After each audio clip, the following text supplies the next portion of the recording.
personnes formidables, je me suis camouflée comme je pouvais, mais les gars m'ont toujours reconnu, il n'y a pas de problème.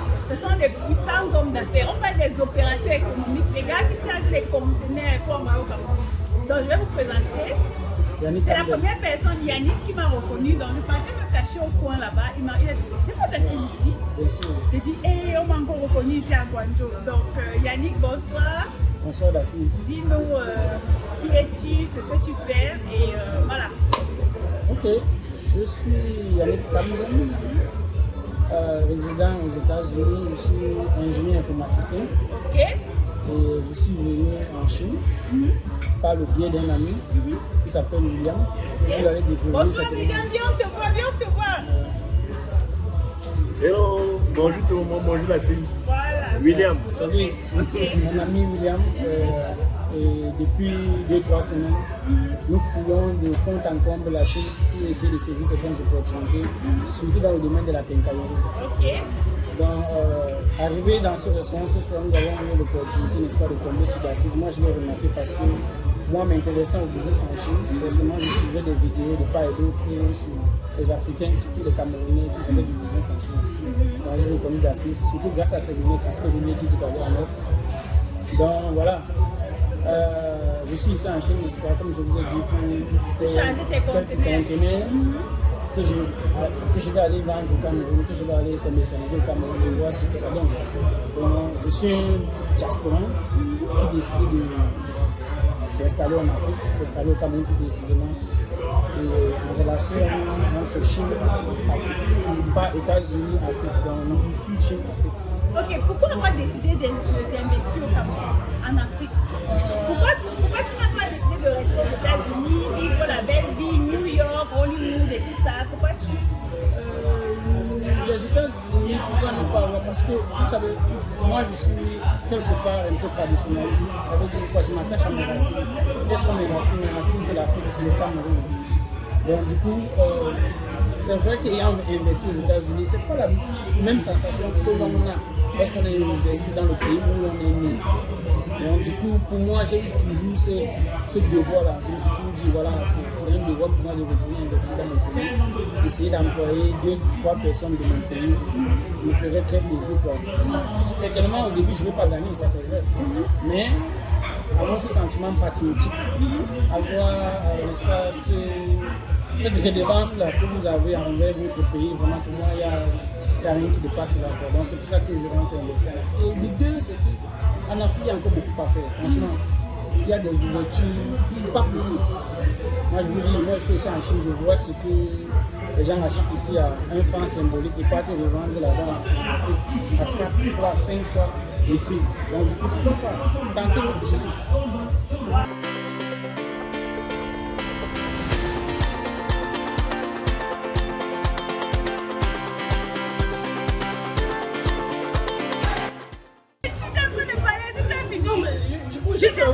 Pourquoi tu as investi en Afrique? Deuxième raison, la troisième. La troisième, c'est que de toutes les façons, comme je disais, je suis un peu traditionnaliste. Je crois que le jour de ma mort, on va m'enterrer en Afrique. Donc il faut qu'on m'enterre à côté de mes biens. Voilà. Ça, c'est un petit bonus. Regarde qu'on enterre à côté de ses biens. Bien sûr, bien sûr. Okay. Pourquoi avoir choisi la Chine? Pourquoi? Parce que je connais beaucoup, j'ai des clients, j'ai des étudiants qui préfèrent faire venir leurs produits des États-Unis pour leur pays. Donc pourquoi la Chine? Pourquoi tu n'es pas concentré aux États-Unis? Non, moi j'ai essayé avec les États-Unis et j'ai pas eu la rentabilité que j'espérais. Donc du coup je me suis mis à faire certaines recherches. Et étant sur place en Chine actuellement, je me rends compte que j'ai pas. En fait, c'était le bon choix à faire. Quoi. Ici en Chine, tu peux avoir l'occasion d'acheter quelque chose à 1 franc, de le vendre 3-4 fois le prix. Le prix d'achat. Quand tu prends en grande quantité. Quand tu prends en grande quantité. La Chine, c'est pour la quantité. C'est pas pour acheter 2-3 pièces. Voilà. C'est pour ça ne venez pas rester. Donc, du coup, c'est pour ça que j'ai choisi la Chine. Et quand c'est bien, en Chine, tu peux quitter de la fabrication de PET, ça veut dire des choses de plastique, pour les verres cassables, pour la céramique, tu as tout quoi. Tu peux quitter d'un domaine à l'autre, la quincaillerie, à la papeterie, à l'industrialisation, c'est-à-dire les machines. C'est de tous les domaines, quoi. De l'électricité, tu trouves tout à des prix défiante concurrence. Même aux États-Unis, ils achètent en grande quantité, ici en Chine. Et les gars, c'est ce que je vous dis tout le temps. Je suis allée dans les usines de fabrication des produits cosmétiques, les rouges à lèvres et tout ce que vous pouvez imaginer. J'ai retrouvé les marques américaines ici. Les parfums, pareil. Les gars prennent les parfums ici et ils partent vendre aux États-Unis. Donc faites très attention. Nous sommes sur la terre du business. Donc, qu'est-ce que tu peux dire à quelqu'un qui est en Afrique en ce moment, qui veut investir et qui ne sait pas dans quoi se lancer? Oui, c'est bien déjà dès le départ de ne pas savoir dans quoi se lancer parce que j'ai été dans cette situation-là. Mais c'est grâce à des partenaires comme Dassis et William que j'ai pu trouver mes repères. Donc, ce que je ferais, ce que je dirais, c'est de se faire accompagner. Parce que ouais, moi, je ne parle pas chinois, je ne lis pas chinois, c'est compliqué. C'est ma première fois à venir ici. Du coup, j'avais besoin de me faire accompagner. Grâce à mon ami de longue date, William, il a pu, n'est-ce pas, m'amener à gauche à droite. Je ne dis pas que dès que vous allez arriver, vous allez tomber sur le premier disque. En fait, on a fait plusieurs villes. Il y a les villes où nous sommes partis, par exemple à Shenzhen, où on partait pour chercher de l'électronique, c'est-à-dire tout ce qui est téléphone, laptop. Mais on était déçus par rapport à la qualité et le prix. On a décidé d'abandonner. On est parti maintenant à Lille. Et ça a eu que j'ai découvert doucement mon couloir qui est de la quincaillerie. Donc c'est un peu ça. C'est ça l'avantage avec la Chine. Tu peux être déçu avec la quincaillerie, tu peux ton compte dans l'électronique, tu peux être déçu avec ton compte dans la cosmétique, etc. Donc faites-vous accompagner. Et vraiment, en tentant X, Y, forcément, vous pourrez vous décourager, bien sûr, il faut persévérer. L'entrepreneur, c'est d'abord celui qui persévère. Oui. Donc, qu'est-ce que tu peux dire à quelqu'un qui ne sait même pas dans quoi se lancer? Est-ce que tu vas lui donner le conseil de venir en Chine, tâtonner? Non, pas tâtonner, parce que c'est difficile. Moi, quand je suis arrivé ici, là, bien que vivant à l'extérieur, je ne savais même pas comment prendre le métro. J'ai eu à prendre le métro, vous êtes sans doute. Bref, il vous faut franchement quelqu'un sur qui vous allez vous appuyer. Parce que, vous savez, la Chine est très grande. Et la Chine, chaque marché a un endroit bien précis. Où on vend les mèches, n'est pas forcément où on fait de la quincaillerie, n'est pas forcément où on fait de l'électronique, etc. Donc, le conseil que je peux vous donner, c'est de vous faire accompagner. Donc, sinon, si vous ne vous faites pas accompagner, vous allez dépenser de l'argent à tourner en rond. Seulement passer le temps de se balader à Tonton, parce que c'est erreur que beaucoup de personnes font. Ils croient que la Chine, le Guangzhou, c'est Tonton. Pourtant, là-bas, c'est un peu comme les boutiques en Mokolola. C'est tout. C'est tout. Il y a tellement de trucs. Par exemple, si vous voulez faire de la céramique, il y a une vie.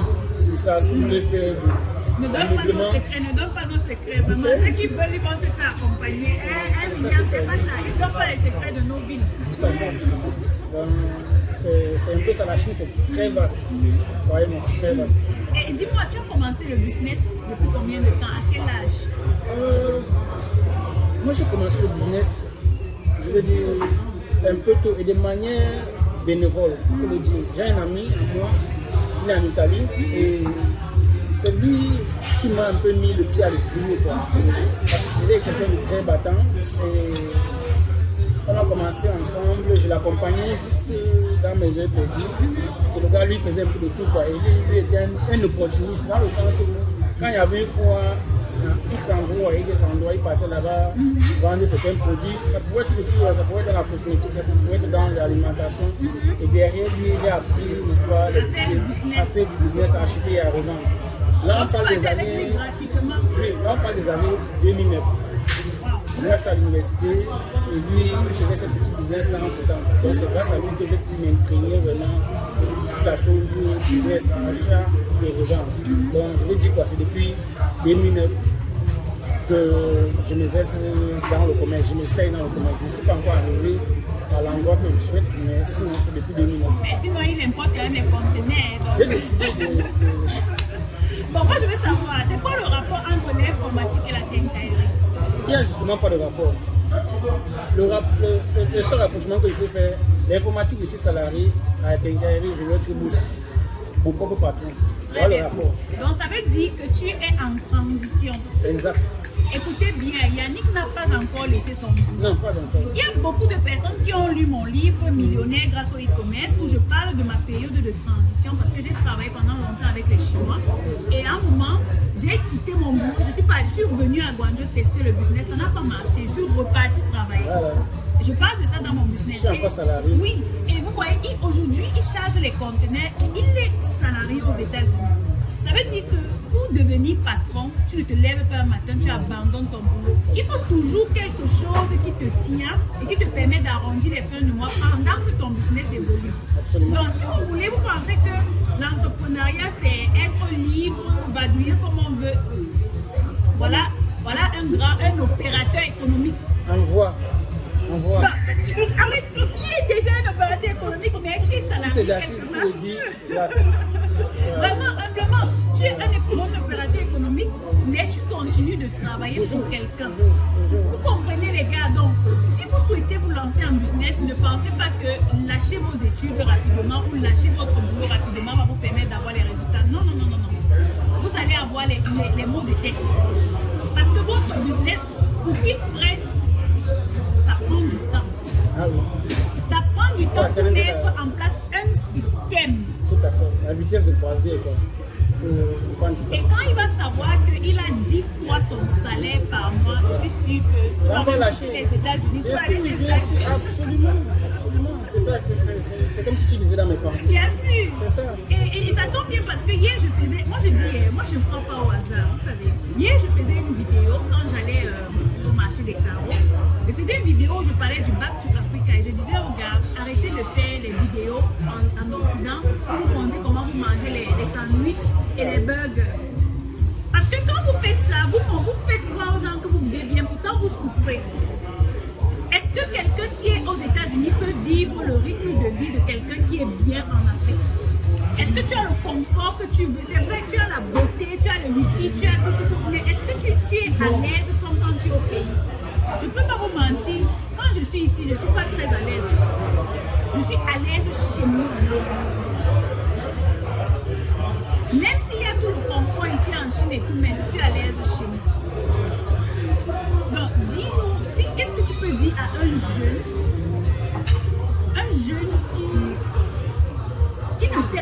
qui ne sait pas dans quoi se lancer, un jeune qui veut réussir? Un jeune qui veut réussir, c'est d'être courageux d'abord. Et après d'être courageux, il faut... On dit qui veut aller voir un ménage sa monture. Ménager sa monture, il dit quoi? Chercher un capital de départ, parce que rien n'est gratuit. Si tu veux venir en Chine, ça va te coûter un certain nombre d'argent, ça veut dire billet d'avion, visa et tout. Et les deux, tu te fais accompagner. Si tu te fais accompagner, tu ne te fais pas accompagner ici, là, tu ne parles pas chinois. Même la communication, les choses, va être difficile. Même le simple fait de prendre une puce, ça va être compliqué. Il faut quelqu'un qui maîtrise même la langue. Quand il y a la langue là, c'est quelqu'un qui maîtrise la vie, quelqu'un qui maîtrise les marchés.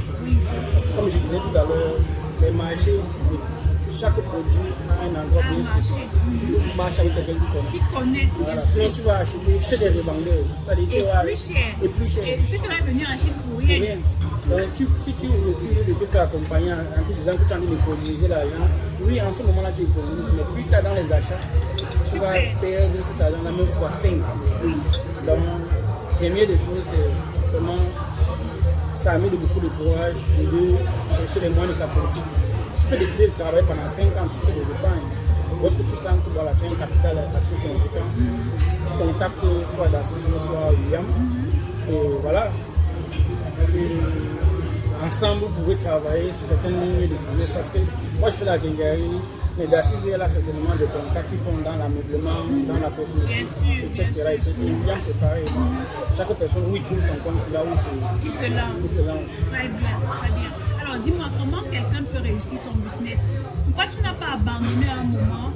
Tu dis, ok, bon, la quincaillerie c'est un peu compliqué, je veux plutôt me lancer dans la cosmétique. Comment tu fais pour tenir jusqu'au niveau des conteneurs? Moi je fais pour tenir, il faut dire une chose, il faut être honnête dans ce qu'on fait. C'est ce que William me disait même tout à l'heure avant qu'on commence cette vidéo. L'unité dans tout ce que l'on fait est primordiale. La clarité avec ton partenaire que tu as en Chine et tes partenaires qui sont au pays. Voilà ce qui m'a permis de tenir. Les prix que j'ai, qui sont pratiqués ici en Chine, les prix que j'ai qui sont pratiqués au Cameroun, me permettent de faire un calcul rapide et de savoir quelle est la marge que je peux dégager. Et j'ai été séduit par les marges que je pouvais dégager lorsque j'apprenais les prix qui étaient pratiqués au Cameroun, qui sont pratiqués au Cameroun, les prix qui sont pratiqués en Chine. Donc c'est ce qui me permet de venir dans ce business. Peut-être parce que j'ai eu cette chance, n'est-ce pas, de tomber sur William, qui est très beaucoup de personnes intègres et aussi qui maîtrise ce pouvoir de la quincaillerie. Parce que après tout, chaque personne a son domaine de prédilection, lui il excelle dans la quincaillerie. Je crois que ça c'est son domaine phare. C'est ça qui me permet de tenir aussi longtemps dans ce business. Et est-ce que tu encourages les gens à se lancer dans la quincaillerie? Absolument, le Cameroun est en chantier. Voilà, tout le Cameroun est en chantier. Je ne vais pas citer les villes ici. Tout le Cameroun est en chantier. Tous les gens, tous les matins, les gens construisent, achètent des terrains et tout. C'est quoi? C'est le matériel de construction qu'on utilise qui renvoie la quincaillerie. Donc, j'encourage. C'est un business florissant. Et il y a des parts de marché à se faire là-dessus. Un quartier comme Douala, 5e, leur comme seulement pour être plus précis. Chaque jour, des maisons naissent. Imaginez-vous installer votre quincaillerie dans un de ces coins. Lundi, je vais passer devant le quartier ici. Moi, je connais beaucoup plus Douala que Yaoundé. Yaoundé également est en construction. C'est pareil. Et l'Afrique en général, c'est pareil. Il faut globaliser la chose. Okay. Très bien. Alors, merci beaucoup, Yannick, pour ces précisions. Je pense que vous avez beaucoup appris. Moi également, j'apprends tous les jours. C'est un grand frère, certainement. Et dans ce qu'il vient de dire, moi également, j'ai tiré des leçons parce que j'aime apprendre, n'est-ce pas? Et je vous donne rendez-vous à la prochaine vidéo, certainement avec d'autres impératifs économiques comme tonton Willy et tonton Yannick. Hein? Donc, les gars, prenez soin de vous. Bye bye.